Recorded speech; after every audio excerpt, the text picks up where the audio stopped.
Olá, turma! Hoje nós vamos falar sobre lei de Coulomb e força elétrica. A lei de Coulomb é exatamente a lei que vai descrever como que duas cargas podem se atrair ou se repelir.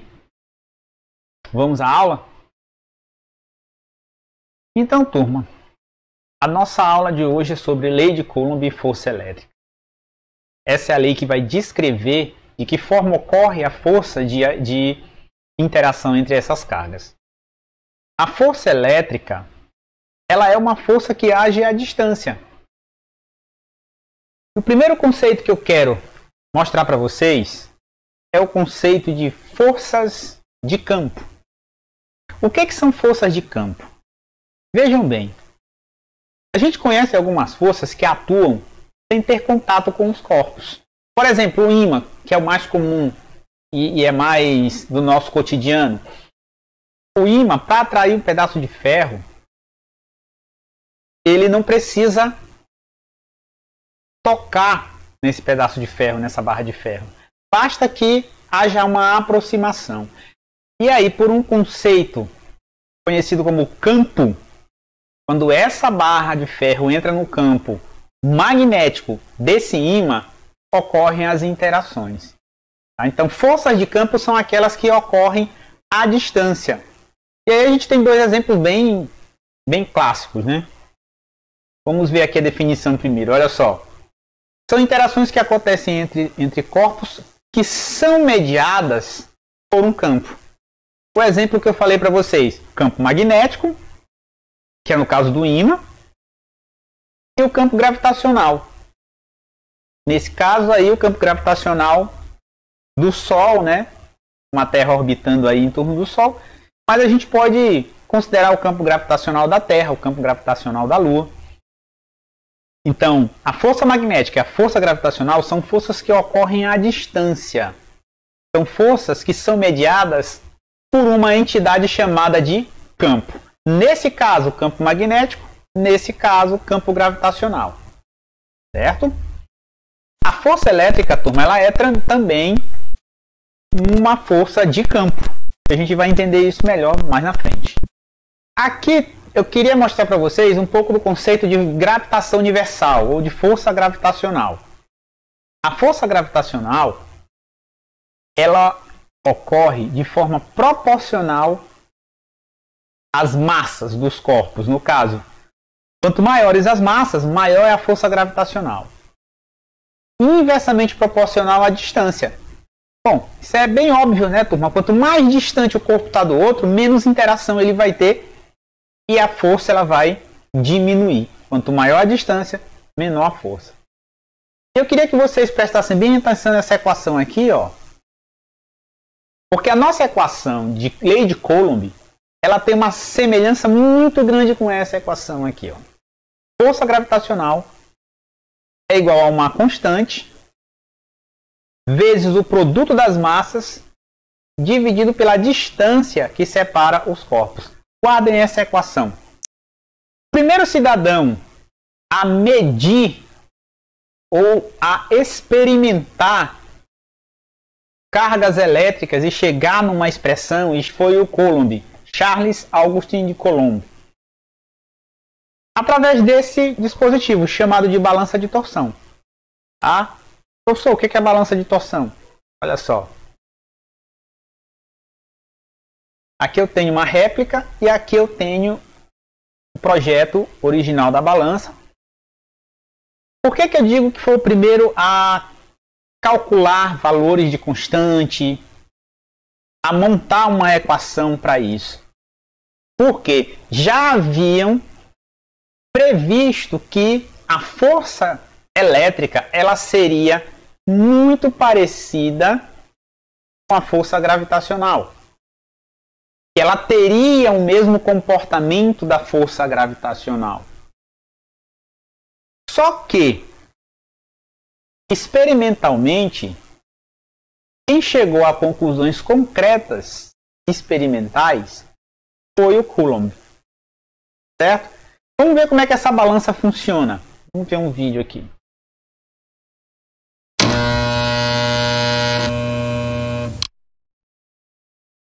Neste experimento, usaremos esferas de isopor pintadas com tinta condutora e isoladas com canudinhos de refresco. Um pêndulo de torção feito com outra esfera idêntica aos primeiros, um eletróforo de volta feito com forma de pizza e uma placa de forro de PVC. Inicialmente, esfregamos a placa de PVC para eletrizá-la. Em seguida, carregaremos a forma de pizza por indução e a encostaremos nas esferas de isopor, eletrizando-as por contato. Podemos observar que as esferas passam a se afastar, ou seja, se repelir, pois ambas adquirem cargas de mesmo sinal. Essas forças de repulsão podem ser determinadas por meio do ângulo de torção do fio que segura o pêndulo, calibrada previamente. Se diminuirmos a distância entre as esferas carregadas, notaremos que a força de repulsão aumenta, e pode-se constatar que essa força aumenta com o inverso do quadrado da distância. Ou seja, se diminuirmos a distância pela metade, a força aumentará 4 vezes. Se uma terceira esfera idêntica, porém descarregada ou neutra, encosta numa das esferas carregadas, as cargas se distribuem igualmente entre as duas. Neste caso, cada esfera fica com metade da carga inicial. E assim, podemos notar que a força de repulsão diminui e fica com a metade do valor inicial. Foi a partir desse tipo de experimento que Coulomb chegou na famosa equação chamada Lei de Coulomb, na qual a força exercida entre partículas carregadas é proporcional ao produto das cargas, e inversamente proporcional ao quadrado da distância entre elas.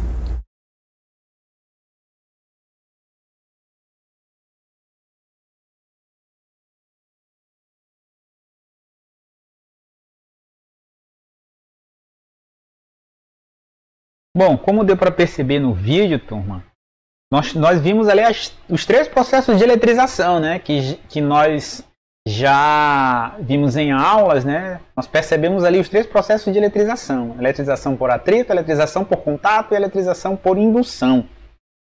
Mas continuando aqui a balança de torção, olha só.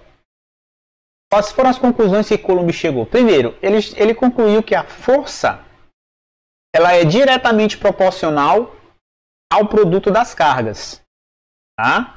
Ou seja, quanto maiores as cargas, maior será a força.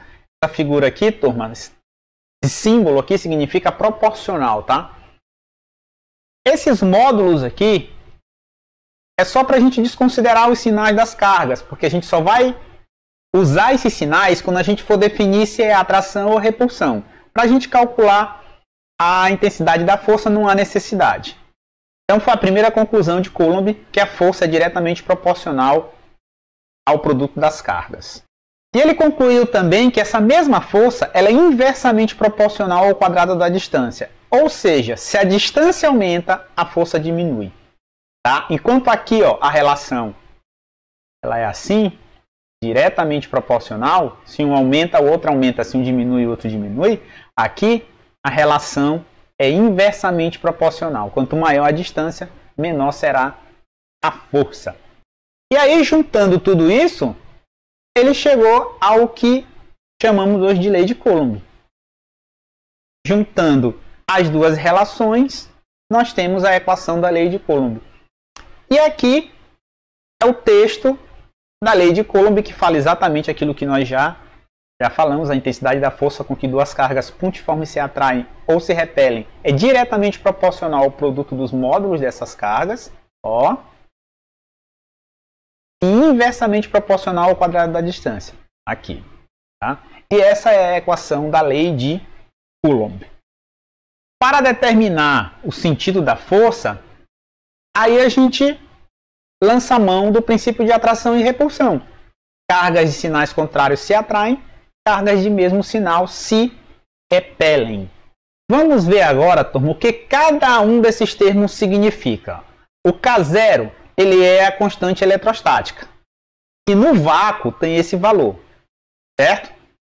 Se mudar de meio, se você colocar as cargas na água, vai ter um valor. Se colocar as cargas no gel, no álcool, na parafina, vai depender do meio onde elas estão. É bastante comum a gente responder exercícios com essa constante no vácuo. Mas lembrando a vocês que ela pode ser alterada. Qzão e Qzinho são as cargas. E D a distância entre os corpos. Como é que a gente caracteriza o vetor velocidade? Turma, todo vetor ele precisa de 3 características: intensidade, direção e sentido.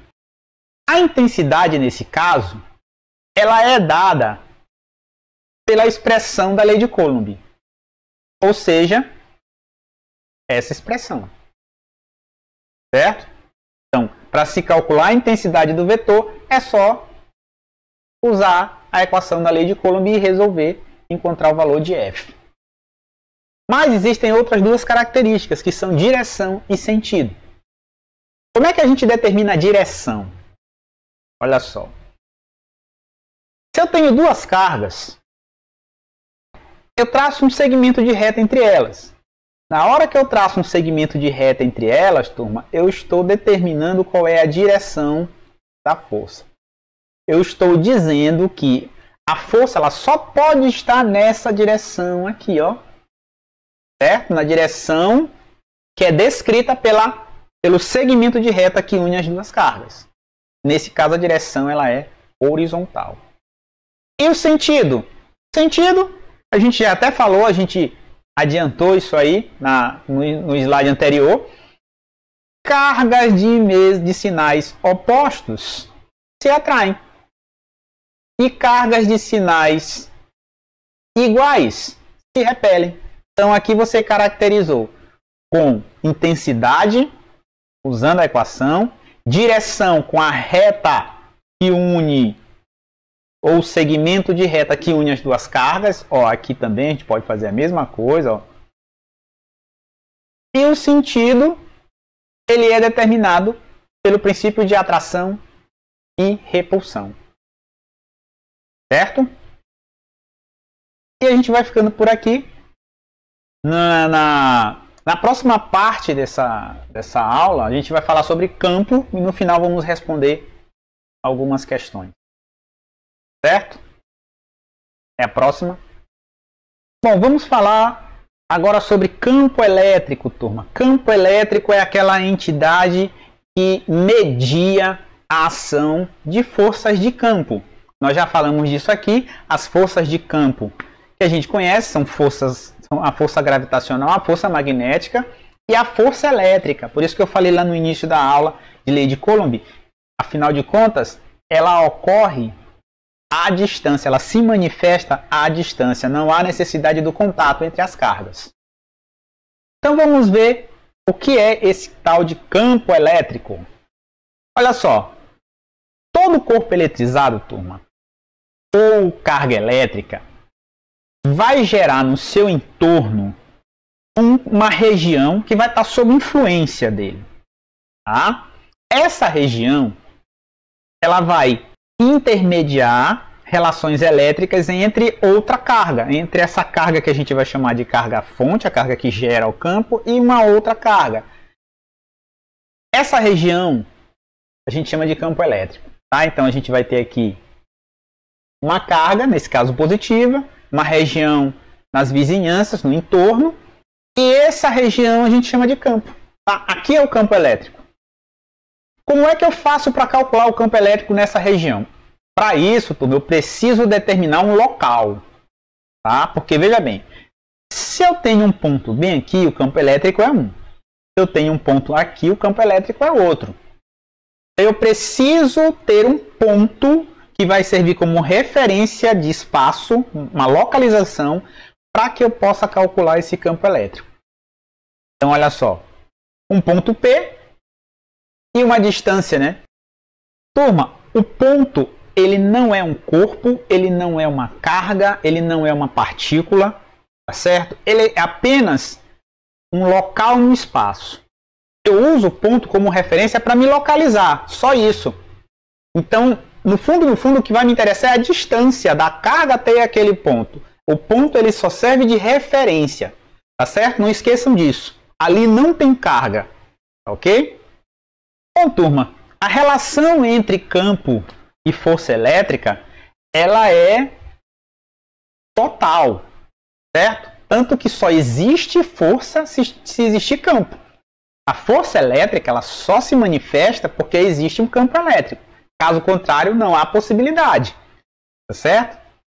Então, para a gente calcular o campo elétrico dessa carga nesse ponto, a gente vai lançar de uma equação que é muito semelhante à equação da lei de Coulomb, tá certo?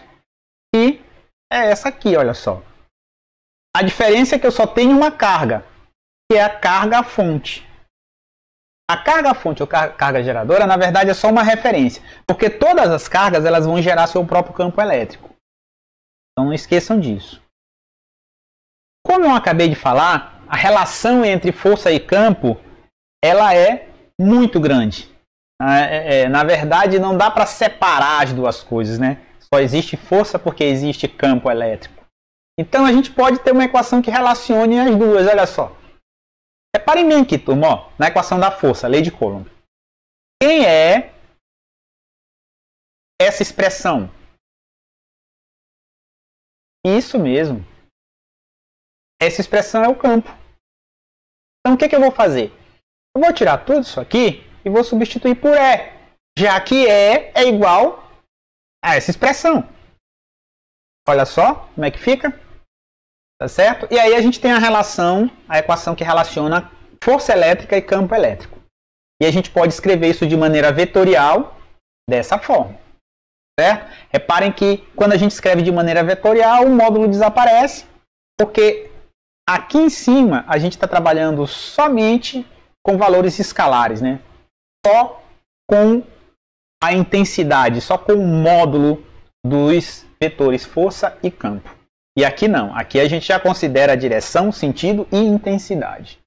E em falando em direção, sentido e intensidade, como é que eu faço para caracterizar esse vetor campo elétrico? Já que eu já vi que ele é um vetor também, ó. Primeiro, intensidade. Intensidade a gente vai usar essa equação para calcular. Tá? A intensidade do campo ela é calculada por essa equação aqui. Constante eletrostática vezes a carga fonte dividido pela distância ao quadrado. Certo? Bom, até aí tudo bem, mas e direção e sentido? Como é que a gente faz? Direção. Lembrem que quando a gente falou de lei de Coulomb, a gente ligava as duas cargas. Aqui a gente não tem duas cargas, a gente tem uma carga fonte e um ponto. Pois a gente vai fazer a mesma coisa, a gente vai ligar a carga ao ponto. Certo? E aqui eu tenho a direção. Está aqui a direção. Isso aqui está me dizendo que o vetor campo elétrico ele só pode estar aqui. Ó. Só pode estar sobre esse segmento de reta. Claro que esse segmento ele vem um pouquinho mais para cá, porque eu posso ter um vetor para cá ou para cá. Né?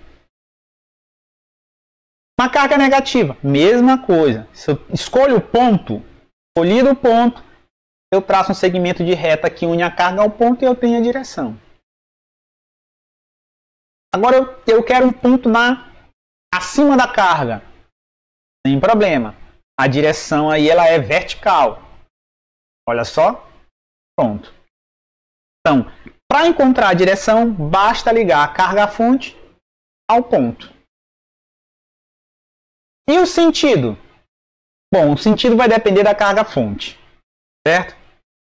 Vamos entender essa situação. Olha só. Eu tenho uma carga-fonte positiva. Tá? Eu tenho ponto. O que a gente vai fazer? Nós vamos imaginar, não esqueçam que eu falei para vocês que no ponto não existe carga, não é partícula, não tem massa, tá certo? O ponto é um local vazio no espaço. Ele é só para ser usado como referência, para a gente considerar a distância, né, da carga até ele. Vocês vão imaginar que nesse ponto tem uma carga positiva. A gente chama isso de carga de prova. Tá? Professor, por que tem que ser positiva? Porque a carga de prova positiva, força e campo vão estar sempre apontando para o mesmo sentido. Então, olha só. Na hora que a gente descobrir quem é a força, a gente descobre automaticamente quem é o campo. Beleza. Se eu coloco uma carga de prova positiva, para onde que ela vai, gente? Positivo com positivo, repulsão. Ela deve vir para cá, né? Então vamos ver. Olha só. Esse campo, quando a carga fonte for positiva, esse campo ele é considerado, ou ele é chamado de afastamento. Tá? Esse aqui é um campo de afastamento. Mas e se a carga fonte for negativa? O que acontece? Bem, a gente vai usar do mesmo artifício. Eu vou imaginar que no ponto eu tenho uma carga positiva. A carga de prova, não esqueçam, a carga de prova é interessante que ela sempre seja positiva para que, na hora que eu descubro a força, ou seja, na hora que eu descubro para onde essa carga vai, eu descubro o campo junto. Para onde que ela vai? Negativo com positivo, então essa carga deve vir para cá. Vamos ver? Olha só. Esse campo elétrico de uma carga fonte negativa, ele é chamado de campo de aproximação. Certo? Então, cargas positivas geram campo de afastamento, cargas negativas geram campo de aproximação. De conteúdo é só, né? Agora a gente vai ver alguns exercícios. Se der, eu coloco na continuidade dessa aula, senão eu preparo uma parte 3 só com os exercícios. Mas é isso aí.